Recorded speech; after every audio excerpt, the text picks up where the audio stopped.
رسول اللہ وعلیٰ آلہ وصحبہ سیدی حبیب اللہ۔ حضور مجدی پاک مکتوبات میں لکھتے ہیں کہ کوئی امتی جو کامل ہو،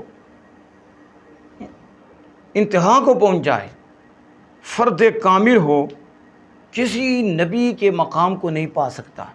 کسی نبی کے مقام تک نہیں پہنچ سکتا، اگرچہ اس پیغمبر علیہ الصلوۃ والسلام کی کسی نے اتباع نہ کی ہو، کسی نے بھی ان کی غلامی نہ کی ہو اور ان کی دعوت کو کسی نے قبول نہ کیا ہو، یہ باوجود متقی پرہیزگار سب کچھ کر کے فرد کامل بن جائے، اس نبی کا کوئی غلام بھی نہ ہو، اس نبی کی دعوت قبول کرنے والا کوئی بھی نہ ہو، پھر بھی اس نبی کے مرتبے کو نہیں پا سکتا، اس نبی کے مرتبے کو نہیں پہنچ سکتا۔ اور آپ فرماتے ہیں ہر پیغمبر بالرسالہ صاحب دعوت ہیں اور شریعت کی تبلیغ کے لیے وہ مامور ہیں، ان کو حکم دیا گیا کہ شریعت کو پہنچائیں، تو انہوں نے اپنی امت کو دعوت دینے میں اور تبلیغ کرنے میں کوئی قصور نہیں چھوڑا، کوئی کمی نہیں چھوڑی، اپنی طرف سے انہوں نے دعوت دی ہے، انہوں نے اپنی طرف سے تبلیغ کی ہے۔ تو فرماتا ہے پر ظاہرت کہ ہیچ کمال برتبہ دعوت و تبلیغ نہ رسد، تو پس ظاہر ہے کہ کوئی کمال دعوت اور تبلیغ کے رتبے کو نہیں پہنچ سکتا۔ یہ مجدد باپ ہمارے ہیں، اور مدہ ہم چنی آ فرد کامل با مرتبہ ہیچ پیغمبر نہ رسد، اگرچہ آ پیغمبر را ہیچ یکے مطابق نہ کردہ باشد و دعوت اورا قبول نہ نمودہ بود۔ آپ فرماتے ہیں کہ کوئی بھی کس مرتبے میں ہو، فرد اتنا بڑا ہے لیکن نبی کے مقام کو نہیں پہنچ سکتا، یا تو کہتے ہیں کہ نعوذ باللہ من امتی بھی نبی سے عمل میں آگے نکل جاتا۔ یہ کون سے لوگ آگے ہیں کہ جو اس طرح وہ بڑی جرت کے ساتھ بات کرتے ہیں،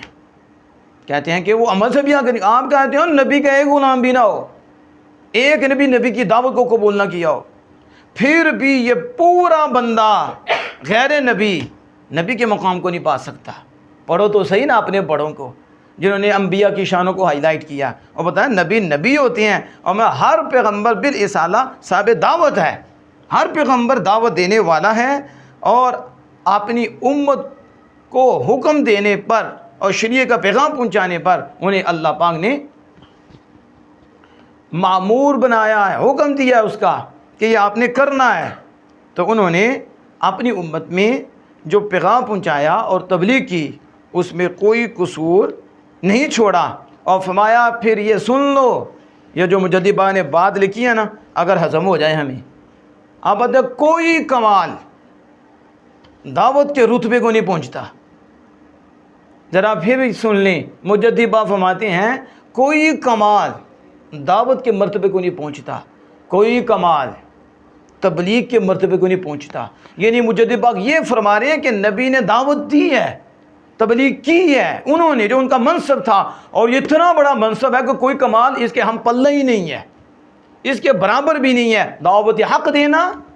اور تبلیغ حق دینا، اور آج سب سے مشکل یہی کام بن گیا۔ بندے دیکھ کے بولا جاتا ہے، جیبیں دیکھ کے بولا جاتا ہے، حق کو پیچھے چھوڑا جاتا ہے، بندے ناراض ہو جائیں گے، چودھری صاحب ناراض ہو جائیں گے، یہاں بس چھٹی ہو جائے گی، یہاں یہ ہو جائے گا، کوئی رافضیوں میں بیٹھا ہے، کوئی خواجیوں میں بیٹھ رہا ہے، کوئی شہرت لے رہا ہے، اور مجددہ فرماتے ہیں کوئی کمال تبلیغ سے بڑھ کر نہیں ہے،